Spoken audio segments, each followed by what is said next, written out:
What it do, YouTube? Today's video, I want to chime in with a quick impromptu video.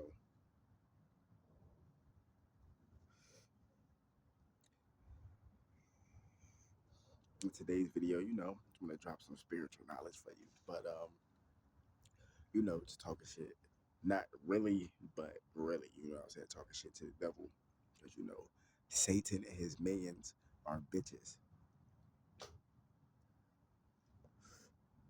And Jesus and his disciples got switches. And now I'm just talking shit. But anyway, look though. So there's been a lot of crazy shit going on, right? So I know a lot of this goes out you late and all that shit, but not really because I've been doing about this. I just ain't made a video about it yet. But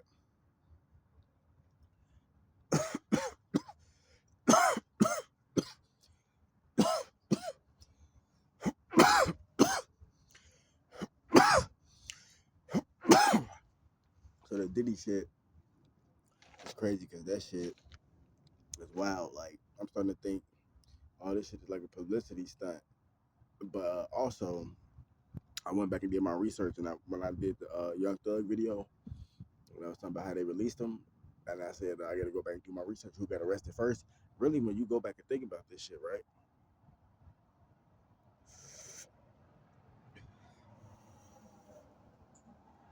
Really, when you go back and think about this shit, right?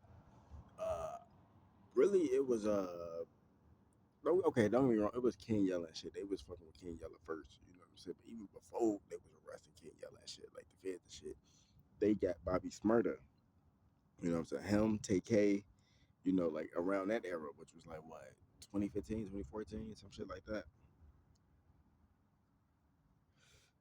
Something around that era. And after that it's just been like a spiral of other people just being targeted. But yeah, man, the fucking the Diddy shit is like a publicity stunt. Like even with the Young Thug shit, like I'm just like I know this man life on the line. Don't get me wrong, but it's just started to like it was a publicity stunt. You know what I'm saying? Just how I'm looking at it. But same thing with Diddy. Like this man life on the line and shit. But it's like it's a publicity stunt, and now they say all of a sudden they fucking around might let him out. Same thing with the port strike. We thinking this port strike finna be the beginning of the revolution, which it is in a way, because excuse me, because those people had the balls to even stand up to even do a strike anyway. Like, you know what I'm saying? Because most of these niggas is just robots, human robots. They just gonna keep going to work and doing what they told. And ain't nothing wrong with going to work. You gotta get that bag and shit. But it defeats the whole purpose of getting that bag if you're not able to save nothing from it. And let's say if you're not able to save nothing from it, but you invest in your shit, that's kind of saving, just in a different way. You know what I'm saying? Like you broke for now, but you got money invested in shit, so it take time to get a return. Especially if it's something good you invested in, you gonna see your money quick. But that's a whole different side of entrepreneurship. You niggas ain't ready for that. But no, real talk though, like this shit is wicked, bro. How they got this shit, and it's just like ain't nothing wrong with going to work and shit like that. But it's like you gotta make sure you saving your shit and how they got this shit set up. Cause everybody's situation different. You know what I'm saying? Some people well off and some people not. You know what I'm saying? And if you in the fucking loop, like what I'm saying, the matrix and shit like I am, then you already know. Like it's like okay, you could be working and shit like that, but you got to make sure you saving your money. But if you spending your money on fucking motels and shit like places to stay and shit like that, you spending all your goddamn money because that's you going back to work. All the money that you just earned, the shit you ain't been able to save it because you need somewhere to go or stay or whatever. Or you got alternatives. You could continue to hustle it out, and you know what I'm saying, and keep doing what you're doing until you save up enough money to where you can get your own apartment or even your own like house or some shit like that. Or even buy land. That's a whole different story. But I'm just saying. But this shit is just it's just wicked, bro. Cause that's how I'm looking at this shit, bro. Like man, like I need to be saving my shit better, And like I get it, because it's like you gotta, eat and all this type of stuff like that, and drink as humans. You gotta buy your little basic necessity shit. So you gonna always have to spend money on that. But I don't know, man.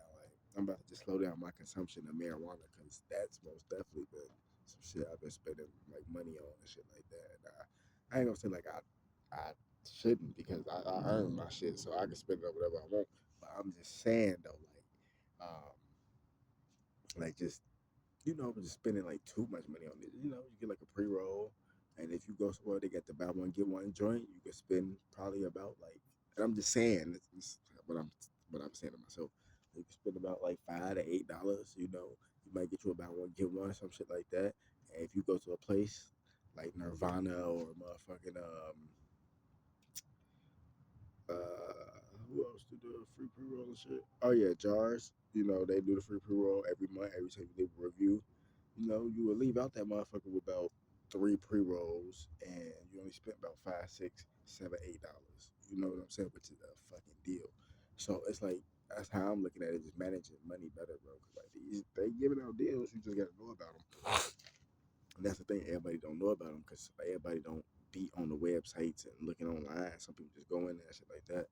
But I don't know. I like to look at the deals. You know what I mean? Because it's like, shit. Of course you want it. Like, I want a deal. I don't give a fuck.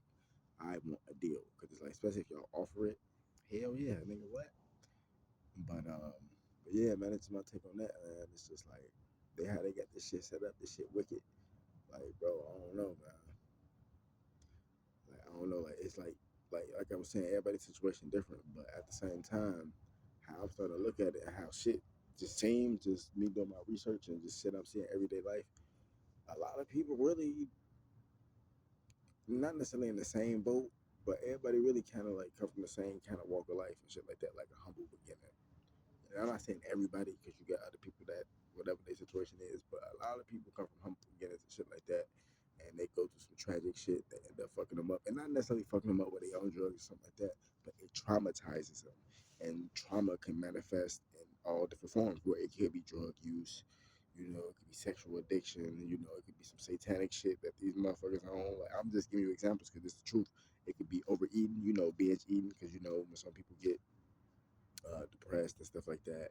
They just eat. They call it comfort food and stuff like that. Ain't nothing necessarily wrong with that, but you gotta like micro diet and micromanage your shit. You know what I'm saying? So it's like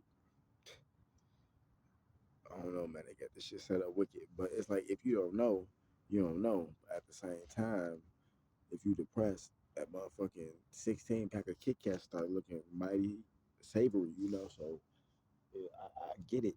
You know, I done that shit before. Ate like a whole pack of Kit Kats and shit like that. Nah, I don't do that shit no more. Those days are done. That shit is disgusting. Eating all that shit. You know, I mean, it tastes good, but if you really think about it, especially with the shit they putting in candy and shit now, hell no, man. I mean, I still eat candy every now and then, but I'm not eating a whole 16 pack of no damn Kit Kats. And then you got to think about that 16 times two because they come in twos. So that's how many you really eat. Oh my God, that's just crazy. But well, that's for any candy. I just use the Kit Kats because that's the first shit I can think about. But yeah, man, this is a impromptu video or shit like that, nothing major. But you know me, I'm always watching, always paying attention. I'm looking at the gematria and seeing this shit playing out. And I'm finna actually get into this shit called prediction strike. Pretty sure y'all heard of it. It's like investing into your favorite athletes and shit like that. It's stocks in your favorite athlete, which I think is dope as fuck. So I'm finna start checking this shit out. And I'm probably finna get back into the like the FanDuel shit, but like what's it called? Sports bet and shit like that. Cause I used to do that shit last year. And I used to get really I used to break even a lot. I ain't gonna lie, break even or you know win my money back plus like like $2 or $3 and shit like that, which is decent. That's some type of return. But I'm finna start fucking with that shit again though. Just what I'm saying, just something to think about. But yeah, that shit crazy though. But anyway, wake the damn up. More videos coming soon. Fuck Satan, fuck all this millions gang. And also, yeah, I was saying the motherfucking founder of Abercrombie and Fitch, um, that weird ass nigga. The crazy thing is that motherfucker makes some nice ass clothes. Like that's the thing. Like I love Abercrombie and Fitch. Come to find out, the nigga who owned the shit is a goddamn pervert and a predator. And not only that, he's a gay pervert and a predator because he going after little boys. This shit is satanic, man. Fuck Satan and fuck all this millions, man. Gang, man. This shit is wicked, man. You already know how I'm rocking, man. Now let me stop playing. Fuck Satan, bitch.